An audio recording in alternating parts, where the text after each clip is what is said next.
You're alone in your bed, listening to the wind blow outside.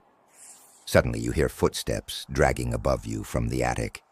What if the noises in your attic aren't just the house settling? Welcome back. I'm here. And tonight we're going to do things a little bit differently because I have a story that I've never told before, and it might be the scariest one yet. So make sure to stay until the end to hear my entire true story of my attic spirit. If you like scary stories, then smash that like button, hit subscribe so you don't miss any of our new episodes every single week. Let's begin. It all started when I first moved into the house with my girlfriend. We were young and just starting out looking for somewhere affordable to live while going to college. When we found this place, we thought we finally hit the jackpot. It was pretty big and cheap, but there was one major flaw. No one else wanted to rent it. As soon as we stepped inside, we could tell it was really old. But after signing the papers and moving all of our stuff in, we didn't really think about it much. It was actually a nice place to live. That is, until we went into the attic. The attic was filled with cobwebs and dust. Literally everything you would expect from an old abandoned space in a house. It hadn't been used in decades. Our landlord had even mentioned that he planned on putting in insulation and making it into a living space at some point. But until then, we were free to use it for storage. And right away, something felt off about it. It was like being watched.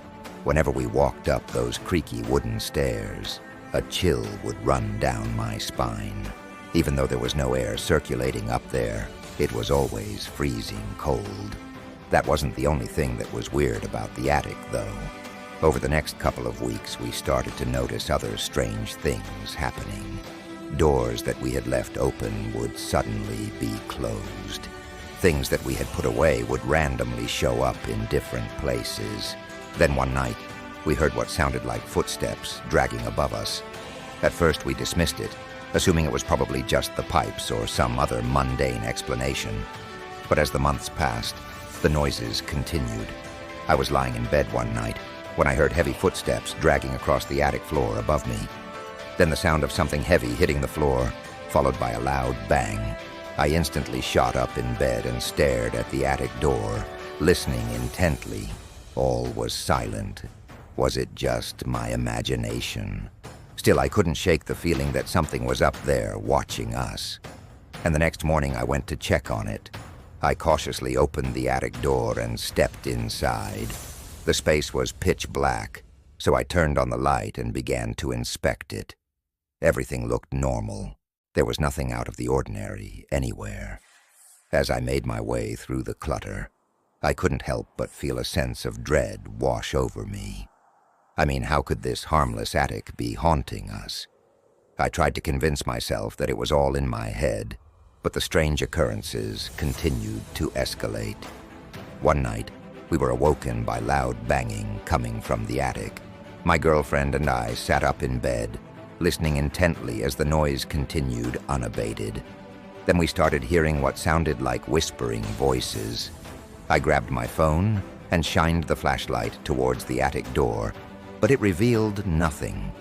Over the next few weeks, the activity became more intense. We would often hear scratching and dragging sounds coming from the attic late at night, and when we looked through the attic hatch, we sometimes saw what looked like shadowy figures moving about. And then one night, we had a terrifying encounter that changed everything. It was a Friday night, and we were home alone.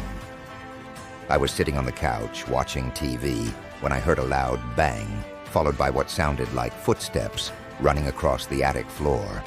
I instantly froze, my heart racing as I listened intently. My girlfriend and I exchanged a worried glance, and she whispered, "Did you hear that?" I nodded, unable to speak as another loud bang echoed through the house. "We have to check it out," I said, my voice trembling slightly. We slowly made our way upstairs, each step creaking ominously under our weight. As we approached the attic door, I could feel my heart pounding in my chest. I took a deep breath and reached out to knock, but before I could, the door swung open on its own. revealing the pitch-black space beyond. With shaking hands, I turned on the light and stepped inside. My girlfriend followed closely behind me, her eyes wide with fear.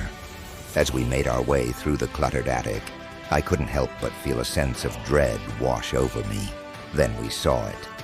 In the corner of the attic was a rocking chair moving back and forth slowly, as if someone was sitting in it. My girlfriend and I froze in our tracks, staring at the chair in disbelief. Was this real, or was it all in our heads? I cautiously approached the chair, my eyes fixed on it the entire time. As I got closer, I could see that there was no one in the chair. It was rocking on its own. I reached out to touch it, but before my fingers could make contact, the chair suddenly stopped moving. I jumped back in surprise, and my girlfriend gasped, "Let's get out of here," she whispered urgently. But before we could take another step, the lights flickered and went out, plunging us into total darkness.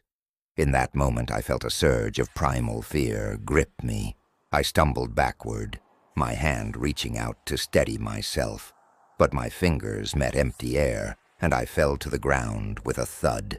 Then, as quickly as it had happened, the lights flickered back on. My girlfriend and I scrambled to our feet and ran out of the attic, slamming the door behind us. I never want to go back up there. Now, anytime we hear a noise in the attic, we just assume it's the pipes or the wind. After that, I began researching the history of the house to see if anything tragic had occurred there in the past.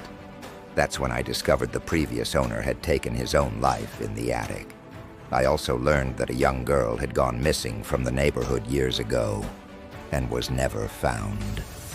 I couldn't help but wonder if these spirits were somehow connected to the house. While I've never seen a ghost or spoken to a spirit, I can't deny that I've definitely sensed their presence. Now, if you want to hear another terrifying story about a haunted house, then click the video on screen now. Until next time, don't forget to hit that like button and subscribe for more terrifying tales. Thanks for watching.